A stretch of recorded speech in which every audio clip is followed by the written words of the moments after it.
ఈ బిజినెస్ ఏదైనా మీ ఊర్లో ప్రమోషన్ చేయాలంటే అది సుమన్ టీవీతోనే సాధ్యం. ఇప్పుడే సంప్రదించండి.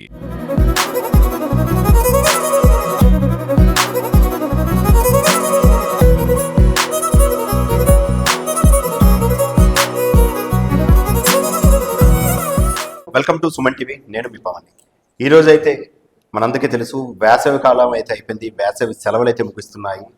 పిల్లలందరూ కూడా ఇంకా స్కూళ్ళకి వెళ్ళే సమయం అయితే వచ్చేసింది. పాఠశాలన్నీ తెరుచుకొని ఉన్నాయి. మరి పాఠశాలన్నింటికి తెరుచుకోవడానికి కావాల్సినటువంటి ఏర్పాట్లు ఏ విధంగా ఉన్నాయి, అదేవిధంగా స్కూల్కి వస్తున్నటువంటి పిల్లలకి పుస్తకాల పంపిణీ కానీ, బట్టల పంపిణీ కానీ, ఇవన్నీ ఏర్పాట్లు ఏ విధంగా ఉన్నాయి, అదేవిధంగా ప్రైవేట్ స్కూల్స్ తాలూకా అన్ని అనుమతులు ఉన్నాయా, వాటిపైన ఎటువంటి చర్యలు తీసుకుంటున్నారు, సో ఒకవేళ అనుమతులు లేకపోతే ఇప్పటి వరకు ఎటువంటి చర్యలు తీసుకున్నారు అన్నీ తెలుసుకోవడానికి మన డిఓ కృష్ణ చైతన్య గారు అయితే ఉన్నారు. ఒక్కసారి ఆయనతో మాట్లాడే ప్రయత్నం చేద్దాం. సార్ నమస్తే. రేపటి నుంచి స్కూల్స్ అయితే మళ్ళీ ఓపెన్ కాబోతున్నాయి. సో పిల్లలందరూ కూడా ఇప్పుడు వేసవి సెలవుల్లో ఫ్రీగా ఉన్నారు. స్కూల్స్కి అయితే పెట్టి మీరు చదువు చెప్పడానికి సిద్ధంగా ఉన్నారా? ఒక విధంగా చెప్పాలంటే గత అనేక సంవత్సరాల కన్నా ఈ సంవత్సరం మేము మరింత సంసిద్ధంగా ఉన్నామని నేను చెప్తాను. ఎందుకంటే లాస్ట్ ఇయర్ చాలా కృషి జరిగింది. ఆ కృషి తాలూకా ఫలితాలు అనేవి ఈ సంవత్సరం దాన్ని ఎగ్జిక్యూట్ చేస్తున్నాం. ప్రణాళికలన్నీ కూడా ఒక రకంగా పూర్తి స్థాయిలో చేయడం జరిగింది. దాన్ని ఎగ్జిక్యూట్ కూడా చేసేసాం. ఇప్పుడు దాని ఫలితాలు అనేది ఈ సంవత్సరం మరొక సంవత్సరం తర్వాత కనిపిస్తాయి. మొట్టమొదటిగా జరిగింది ఏమిటి అంటే రీస్ట్రక్చరింగ్ ఆఫ్ స్కూల్స్ అనేది జరిగింది.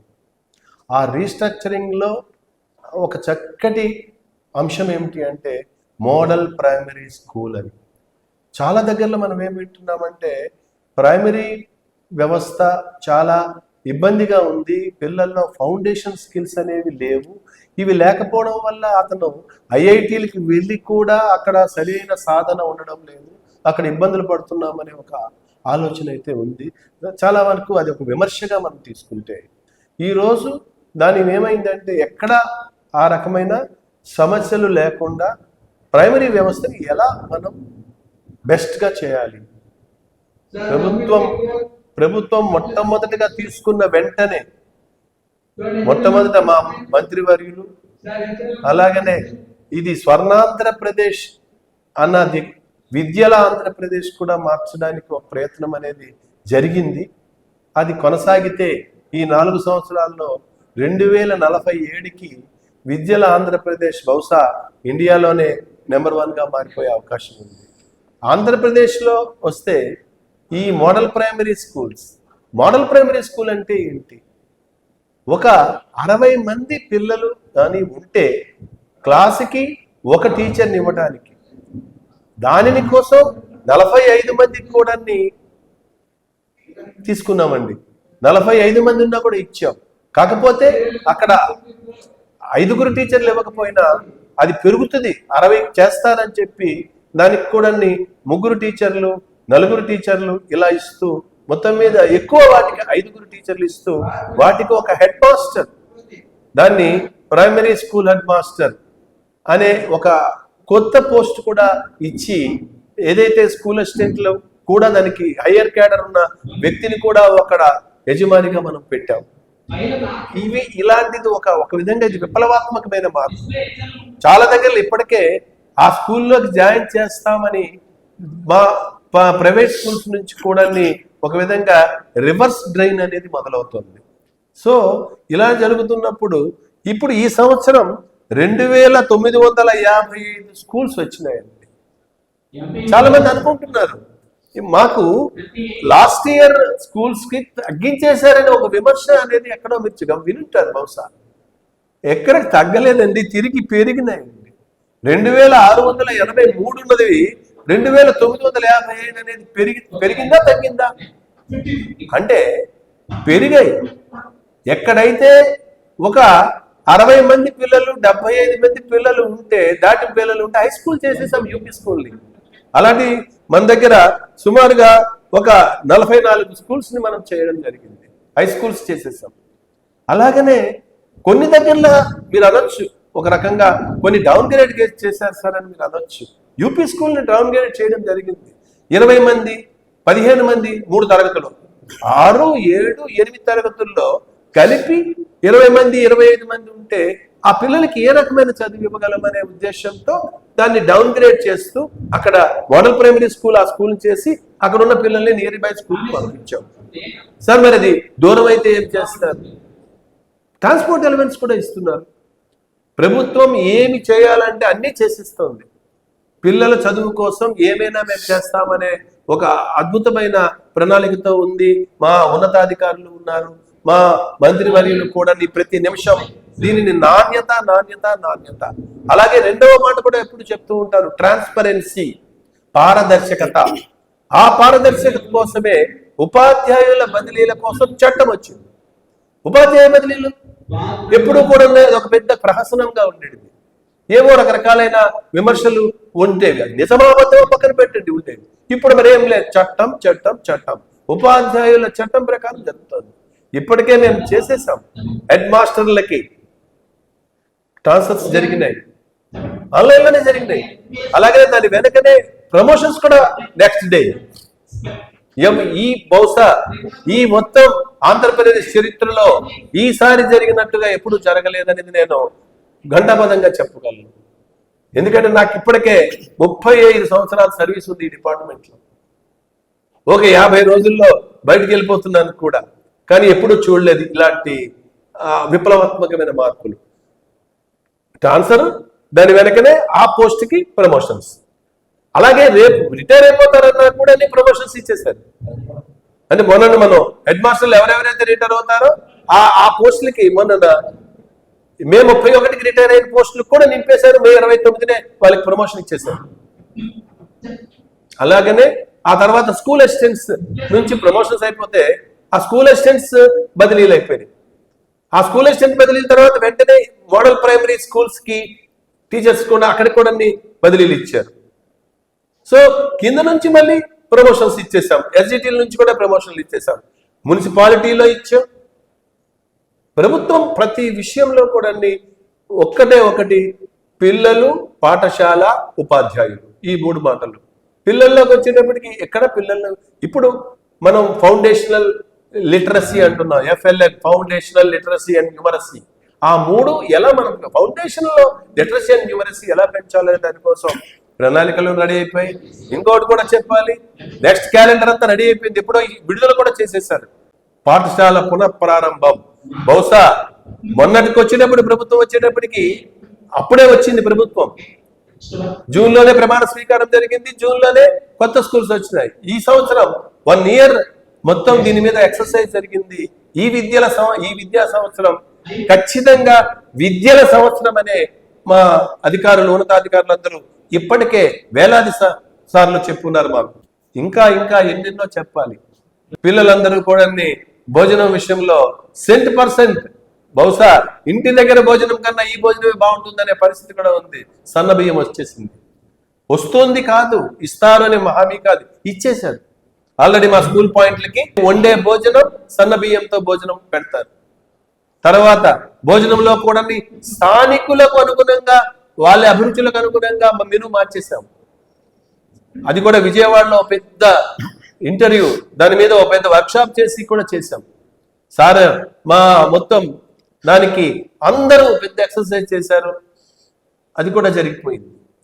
అయితే ఇక్కడికి వచ్చినప్పటికీ ఈరోజు మరొక 4 రోజుల్లో 5 రోజుల్లో ఈ బదిలీలు, ప్రమోషన్లు అక్కడ కూడా అయిపోతుంది. 12, 16వ తేదీ సరికి బహుశా నెక్స్ట్ మండే వచ్చేటప్పటికి అది కూడా ఫ్రీ అయిపోతుంది. అంటే ఇక్కడ ఎక్కడ ఉండాలి? క్లస్టర్లో కూడా ఒక టీచర్లు పెట్టాము. క్లస్టర్లో కూడా మాకు టీచర్లు వచ్చేస్తారు ఇప్పుడు. అంటే పొరపాటున ఎవరైనా ఒక 1 రోజులో 2 నెలల్లో సెలవు పెడితే అక్కడ ఒక టీచర్ని ఇవ్వడానికి కూడా సిద్ధంగా ఉంది ప్రభుత్వం, మా విద్యాశాఖ. ఏంటి ఇంకా ఏమి ఇవ్వాలి అడుగుతూ ఉన్నారు. ఇంకా ఏం చేస్తే ఇంకా ఏం బాగుంటుంది? ఒకటే చెప్పారు, మేము ప్రైవేట్ స్కూల్కి వ్యతిరేకం అనేది పక్కన పెడితే ప్రైవేట్ స్కూల్స్లో వాళ్ళతో మాకు పోటీ. మేము ఇప్పుడు అప్పటికే మా దగ్గర చాలా మంది ఇప్పుడు వచ్చేసారు కూడా. ఎందుకంటే మా దగ్గర అద్భుతమైన వ్యక్తులు ఉన్నారు, మంచి టీచర్స్ ఉన్నారు, ఏదైనా చేయడానికి సాధించడానికి సిద్ధంగా ఉన్నారు. ఈ మధ్య మీరు సమ్మర్లో మీరు చూస్తుంటే ఆ వార్తలు మీరు వినుంటే ఇంటింటికి వెళ్ళారు మా ఉపాధ్యాయులు. వెళ్ళి వాళ్ళందరినీ తీసుకొచ్చారు. ఇప్పుడు అడ్మిషన్లు కూడా చాలా ఎక్కువగా ఉంది. ట్రాన్సిషన్ అనేది 70% ట్రాన్సిషన్ ఉండాలని ఎప్పుడు కూడా మా ఉన్నతాధికారులు, మా సెక్రటరీ సారు, మా కమిషనర్ సార్ ఎప్పుడు కూడా చెప్తూ ఉంటారు. మా ఎస్పీడీ గారు కూడా అదే మాటలు మాట్లాడుతూ ఉంటారు. ఎప్పుడు ట్రాన్సిషన్ అనేది కంపల్సరీ. అంటే 1వ తరగతి పిల్లలు, మా దగ్గర ఉన్న పిల్లలందరూ 2వ తరగతికి వెళ్ళాలి. 3, 4, 5, 6, 7, 8 అలా వెళ్ళాలి. అంగన్వాడీల నుంచి కూడా వాళ్ళకి కూడా మాకు ఏం చేశారంటే కలెక్టర్ గారి అధ్యక్షతన ఒక పెద్ద మీటింగ్ కూడా జరిగింది. దాని మీద ప్రతిసారి కలెక్టర్ గారు చెప్పున్నారు, ప్రతిసారి కూడా చెప్తూనే ఉన్నారు. అంగన్వాడీల నుంచి కూడా ప్రతి పిల్లవాడు కూడా గవర్నమెంట్ స్కూల్లోనే చేరాలి. ముందు ఫస్ట్ ఏంటంటే ముందు మన గవర్నమెంట్లో చేరాలి. తప్పితే ఎట్టి పరిస్థితుల్లో పిల్లవాడు డ్రాప్ అవడానికి వీల్లేదు. ఎక్కడ ఒక పిల్లవాడు కూడా డ్రాప్ అవుట్ అవ్వకూడదు. రెండవది ఏంటంటే గవర్నమెంట్ స్కూల్స్ ఎందుకు ఉపాధ్యాయులు ఎప్పుడు డిఎస్సి ఇవ్వగలుగుతాం మాట. ఇప్పుడు ఆ డిఎస్సి గురించి మాట్లాడితే 16,500 స్టేట్లో 16,500 పోస్టులకి పైగా మనం ఇవ్వడం అంటే ఒక్కొక్క ప్రతి జిల్లాలో కూడా పోస్టులు ఇప్పుడు ఆల్రెడీ పిల్లలందరూ కూడా డిఎస్సి రాస్తా ఉన్నారు. జూన్ 30 వరకు కూడా డిఎస్సి రాస్తా ఉన్నారు. ఆ వాళ్ళు టీచర్స్ రాబోతున్నారు. ఇంకా ఎంటీఎస్లు ఉన్నారు. ప్రతి స్కూల్లో కూడా టీచర్లు 1 కన్నా ఎక్కువే ఉంటారు. మాకు తక్కువ అని ఎవరు అనడానికి లేదు. మాకు ఎక్కువైపోయారని బహుశా అనే పరిస్థితి ఉంటుంది. ఆ ఎక్కువని కూడా ఎక్కడ గమనించండి సార్. 5 మంది 60 మందికి 5 టీచర్లు అంటే 1:12. ప్రపంచంలో ఏ దేశంలో 1:12 ఉంది? ఛాలెంజ్ ఎక్కడా ఉండదు. 12 మందికి ఒక ఉపాధ్యాయుడు ఉండే ఉపాధ్యాయ విద్యార్థి నిష్పత్తి ఉండే రాష్ట్రం ఏ దేశంలో కూడా ఉండదు. ఇప్పటి వరకు నేనైతే వెళ్ళాను. ఫిన్లాండ్ అని చాలా అద్భుతమైన దేశం అని చెప్తారు విద్యకి, ఫిన్లాండ్ అనేది. కానీ అది ఉన్నది దేశం ఎంతది? శ్రీకాకుళం జిల్లా అంత దేశం కూడా దాదాపుగా ఉంటుందేమో. అలాంటి దేశానితో మనల్ని పోలుస్తారండి. మనకున్న ఆ డిఫరెంట్ కండిషన్స్ ఎలాంటివి అయినా కూడా ఆ దేశంతో కూడా ఫినిష్ ఆ విద్య కూడా ఎలా ఉంటుంది. అలాగే ఎన్నో విశ్వవిద్యాలయాలు కూడా మన దగ్గరికి వస్తున్నాయి. రకరకాలైన వాళ్ళు వస్తున్నారు. వాళ్ళకు కూడా ఈ స్కిల్ డెవలప్మెంట్ అనేది మేము పాఠశాలల్లో ఏమవుతుంది, మా పాఠశాల విద్యాశాఖ కూడా ప్రతి పాఠశాలలో కూడా ఈ మధ్య ఇంకా మన శ్రీకాకుళం జిల్లా అదృష్టం గురించి మాట్లాడితే ప్రతి హై స్కూల్లో కూడా వితౌట్ ల్యాబ్, టెక్నాలజీ ల్యాబ్, అలాగే ఈ మధ్యన ఏటీఎల్స్, విపరీతమైన ఏటీఎల్స్ అనేది రాబోతున్నాయి. కొన్ని సిఎస్ఆర్లో వచ్చేస్తున్నాయి.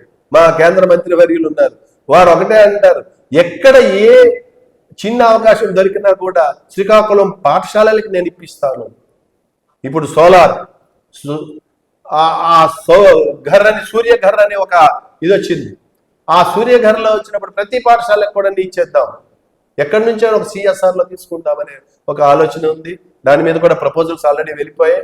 బహుశా 2-3 నెలల్లో మీకు చెప్పాను, ఈ విద్యా సంవత్సరంలో ఇంకా అన్నిటికీ NRGS లో కాంపౌండ్ వాల్స్ ఇచ్చేస్తారు. ప్రతి స్కూల్కి కూడా 5,000 రూపాయలు ఇచ్చారు.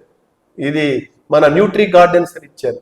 ఏది ఇవ్వలేదు. లైబ్రరీస్ వచ్చేస్తున్నాయి, సిఎస్ఆర్లో లైబ్రరీస్ వచ్చేస్తున్నాయి.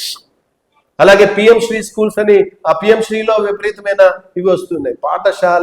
పాఠశాల విద్య, ఆ సరస్వతి నిలయాలు రానున్న రోజుల్లో ఎలా మారుతాయో తెలియని ఆశ్చర్యం అనమాట. ఒక రకంగా ఆంధ్రప్రదేశ్లోనే ఉన్నామా, ఇంతటి అభివృద్ధి దీన్ని మనం చూడగలుగుతామా అనేది కూడా జరుగుతోంది. సిక్కులు ముఖ్యంగా ఈ ఉపాధ్యాయులకు అలాగే విద్యార్థుల తాలూకా ఇక్కడి నుంచే కదండి రకరకాల ఐఐటీలు అనుకోండి, లేకపోతే సో ఈ మధ్యన సెంట్రల్ సర్వీసెస్ కూడా ఎక్కువగా మన దగ్గర నుంచే ఇదవుతున్నారు, సెలక్షన్ అవుతున్నారు. అందులో వాళ్ళు కూడా చాలా మంది ప్రభుత్వ పాఠశాలల నుంచి వచ్చిన వాళ్ళు అనే ఆ గర్వం కూడా మేము చెప్పుకోగలుగుతున్నాం ఉంది. కాకపోతే మేము కొద్దిగా దాన్ని ఎలివేట్ చేసుకోలేకపోతున్నాం. మా దగ్గర సామర్థ్యాలు ఉన్నాయి.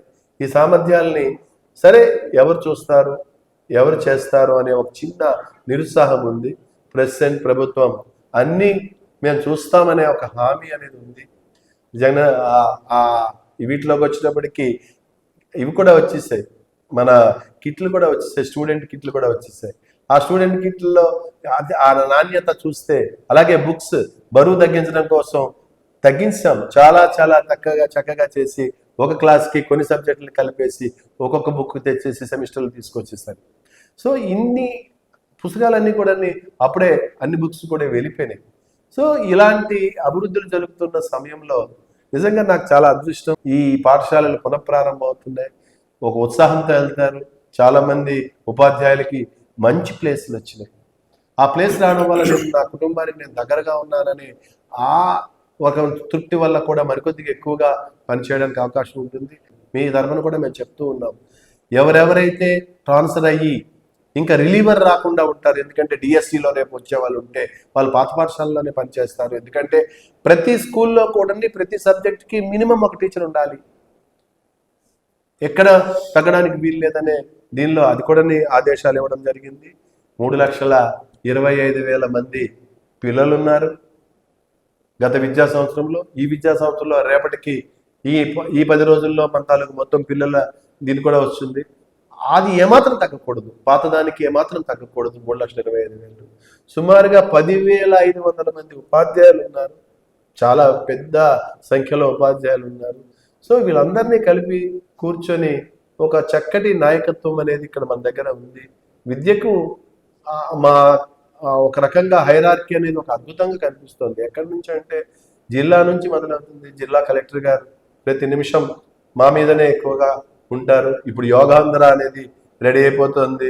తర్వాత సాసా ప్రోగ్రామ్, అది కూడా ఏంటంటే స్వచ్ఛాంధ్ర స్వర్ణాంధ్ర. ఆ ప్రోగ్రాంలో కూడా మా పాఠశాలలన్నీ కూడా ఈ 3,000 పాఠశాలలు, ఈవెన్ ప్రైవేట్ పాఠశాలలో కలిపితే 3,500 పాఠశాలలు కూడా స్వర్ణాంధ్ర స్వచ్ఛాంధ్ర కార్యక్రమంలో మేము ఉన్నాము. యోగా 21వ తేదీన 21 జూన్లో యోగాంధ్రలో కూడా మేము మా తాలూకా ఒక విధంగా మా పాత్రని మేము రుజువు చేసుకుంటామని రెడీగా ఉన్నాం. ఈరోజే దాని మీద కూడా కార్యాచరణ మొదలు పెడుతున్నాం. ఎందుకంటే ఇన్నాళ్ళు సెలవులు అయినా కూడా మా పీడీలు మేమందరం కూడా సార్ వెనకనే మేము ఉన్నాం, కలెక్టర్ గారు వెనకనే ఉన్నాం. ఇప్పటికి కూడా అందరూ ఉపాధ్యాయులు కూడా రెడీగా ఉంటారు. మొత్తం యోగాంధ్రలో ఈ ఉపాధ్యాయ లోకం కూడా చక్కగా పనిచేస్తూ విద్యార్థి లోకాన్ని కూడా వాళ్ళని కూడా తీసుకొచ్చి చేస్తామని చెబుతూ సెలవు. చూశారు కదా ఎంతో చక్కగా, అంటే కొత్త ఉత్సాహంతో కొత్తగాను ప్రభుత్వం తీసుకున్నటువంటి చర్యలతో అడుగులు వేస్తూ ప్రైవేట్ పాఠశాలకి ధీటుగా ఎక్కడ కూడా మేము వెనక్కి తగ్గేదిలే అంటూ మొన్న రీసెంట్గా మనం చూసినట్లయితే మోడల్ స్కూల్లోని 593 మార్కులు 600 మార్కులు కూడా సాధించి షైనింగ్ స్టార్ అవార్డులు తీసుకున్నారు. అదేవిధంగా ఇప్పుడు వచ్చినటువంటి ప్రభుత్వం కూడా తీసుకున్నటువంటి నిర్ణయం షైనింగ్ స్టార్ అవార్డ్స్ ఇస్తూ విద్యార్థులను కూడా ఉత్తేజపరుస్తున్నటువంటి గొప్ప విశ్లేషణ చూస్తున్నాము. అదేవిధంగాను ఎక్కడ కూడా తగ్గేది లేదు, ప్రైవేట్ పాఠశాలకి ధీటుగా మేము కూడా సిద్ధంగా ఉన్నామంటూ రెడీ అవుతున్నటువంటి ఈరోజు ప్రభుత్వ పాఠశాలల పనితీరుని చూస్తున్నాము. Thank you Suman TV.